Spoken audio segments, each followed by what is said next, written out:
You need to start and stop. Start and stop. Well, but you also just make sure you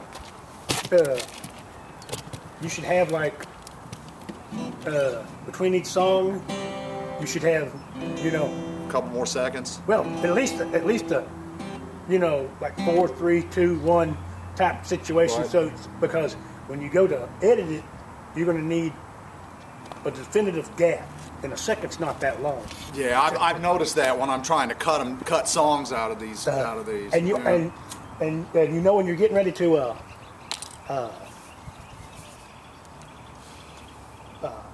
stop, Yeah. you should have look a certain way, like dead at the camera. That way, whenever you go from one song to the other, you're not going from this to that in the next motion. Oh, I probably won't have them run together unless I record them together. But yeah, that's a good point. Yeah. I mean, I figure it's just like, due diligence. I get out, I practice, I play, I practice with this thing, I practice editing them. I do my own graphics and stuff for my web page. I got a Facebook page for it and stuff like that. So I do Photoshop stuff for that. And, I have a page too and a website for the old recording studio, for Sorta Studio, because there were a lot of bands around here that did tapes there. And when we gave out, masters, we gave them cassettes because that's what we had. It was pre-CD burning. You could buy CDs in the late 80s, but a CD burner was kind of out of reach. Oh, yeah. So we gave out cassettes because that's what everybody played. And I guess not too surprisingly, 30 years later, they haven't survived. So I'm like the only one that has pictures of all these people and like copies of the tapes and everything like that. So I've been digitizing the pictures and the recordings of the bands and stuff like this and getting them back to the people when I can get in touch with them. And Facebook's really handy for that too. So I mean, local bands like Ambush, Scott Friels and Mike Parrott used to play Ambets all the time. I got them their demo and demo that I was in from the band I used to play in, Lost Resort, with Karen Leon and Tom Luthke and all them.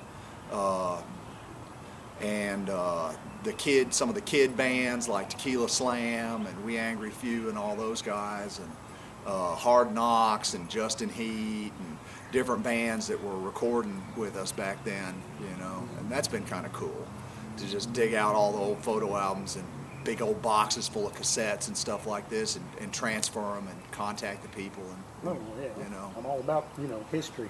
Yeah, I mean, it was something unique that we did around here, and I'm proud of the work that we did back then. I mean, and considering that I'm just taking it off of old cassettes and digitizing it, the sound quality is surprisingly good. They got great copy, remastering.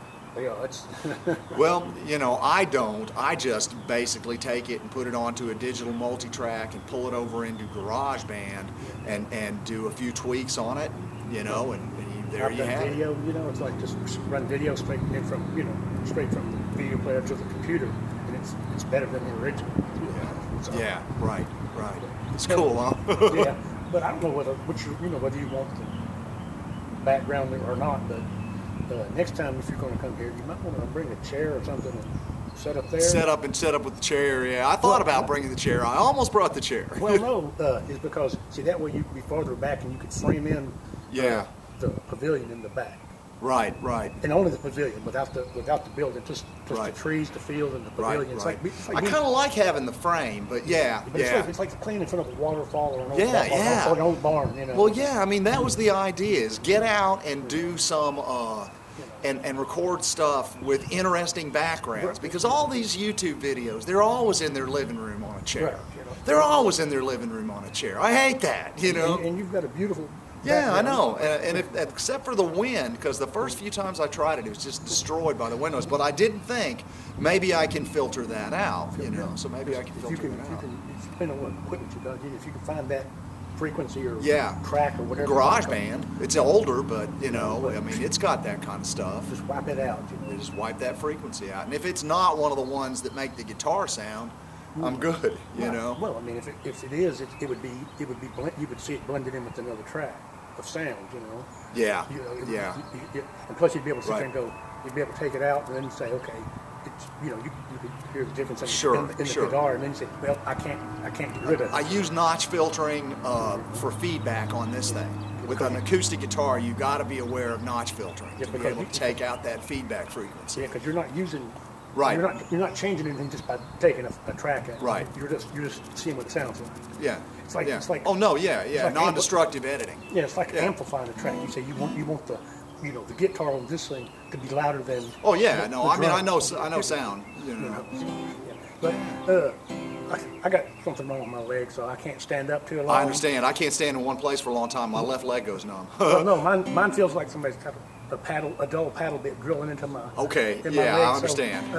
But Yeah. except for the background noises with the trucks and everything, I can sit over there with my camera and tell what color eyes yours. So, Be kind. Thanks, James. hey, but I got your email. I'll try to find your Facebook page and Okay. send you a copy of this video. Thanks, man. Yeah.